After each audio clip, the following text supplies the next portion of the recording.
হিন্দু পুরাণের রাধাকৃষ্ণের প্রেম কাহিনী সবাই জানে। স্বামী থাকা সত্ত্বেও রাধাকৃষ্ণের সঙ্গে বিবাহ বহির্ভূত সম্পর্কে জড়িয়ে পড়ে, আর সেই প্রেম কথা চিরকালীন অমরত্ব লাভ করে। হিন্দু লোকাচার যেখানে বিবাহ বহির্ভূত সম্পর্ককে মান্যতা দেয় না, সেখানে এই সম্পর্ক কি করে অমর প্রেম কাহিনী হিসাবে প্রতিষ্ঠা পেল তা সত্যি আমাদের অবাক করে।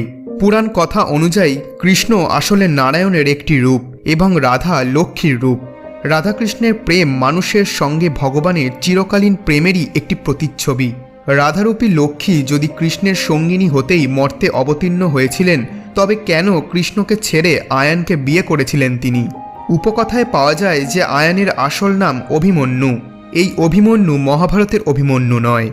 গোকুলের কাছে জারত নামে একটি গ্রামে তার বসবাস। পেশায় তিনি ছিলেন দুধের ব্যবসায়ী। তার বাবার নাম গোলা, মা জটিলা এবং বোন কুটিলা। সম্পর্কে কৃষ্ণের পালিকা মা যশোদার তুতো ভাই ছিলেন আয়ান। তার সঙ্গে রাধার বিয়ের মূল উদ্যোক্তা ছিলেন কৃষ্ণের পালক পিতা নন্দ। কালীভক্ত আয়ান পূজা অর্চনা নিয়েই থাকতেন, অন্য কোনো বিষয়ে তার বিশেষ আগ্রহ ছিল না। বেশিরভাগ লোককথা অনুযায়ী আয়ান নপুংসক ছিলেন। এবার এখানেই প্রশ্ন জাগে, লক্ষ্মীর অবতার রাধা, যিনি কৃষ্ণের চিরকালীন সঙ্গী, কেন আয়ানকে বিয়ে করেন? লোককথা বলছে যে গত জন্মে আয়ান লক্ষ্মী দেবীকে স্ত্রী হিসাবে পেতে ভীষণ তপস্যা শুরু করেন, কিন্তু তাকে এই বর দেওয়া সম্ভব নয় বলে জানিয়ে দেন নারায়ণ। কিন্তু তাতে তিনি হার মানেননি। নিজের চারপাশে আগুন জ্বেলে আরও কঠিন সাধনা করেন আয়ান।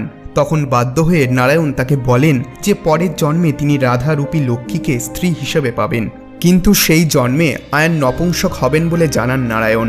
রাধা আয়ানকে বিয়ে করলেও তাদের মধ্যে স্বামী স্ত্রীর কোনো সম্পর্ক ছিল না। অন্য একটি লোককথা অবশ্য বলছে যে একবার শিশুকালে রাধা ও কৃষ্ণ পায়ে হেঁটে বৃন্দাবন যাচ্ছিলেন। সেই সময় ক্লান্ত হয়ে একটি বটগাছের নিচে তারা বিশ্রাম নিতে বসেন। খেলার ছলে তারা বিয়ে করতে শুরু করেন। সেই বিয়ের আচার সম্পূর্ণ করেন খোদ ব্রহ্মাজি। বিয়ের সাক্ষী ছিলেন সব দেবতাগণ। কৃষ্ণের সঙ্গে আগেই বিয়ে হয়ে যাওয়ায় আয়ানের সঙ্গে রাধার বিয়ে বৈধ নয় বলেও জানাচ্ছে কোনো কোনো লোককথা। এই লোককথা রাধা ও কৃষ্ণের সম্পর্ককে বিবাহ বহির্ভূত বলতে রাজি নয়।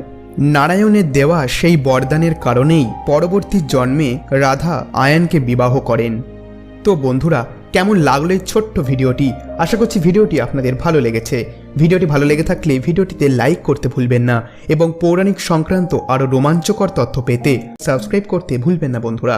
আজকের জন্য এটুকুই, দেখা হচ্ছে পরের ভিডিওতে। ধন্যবাদ।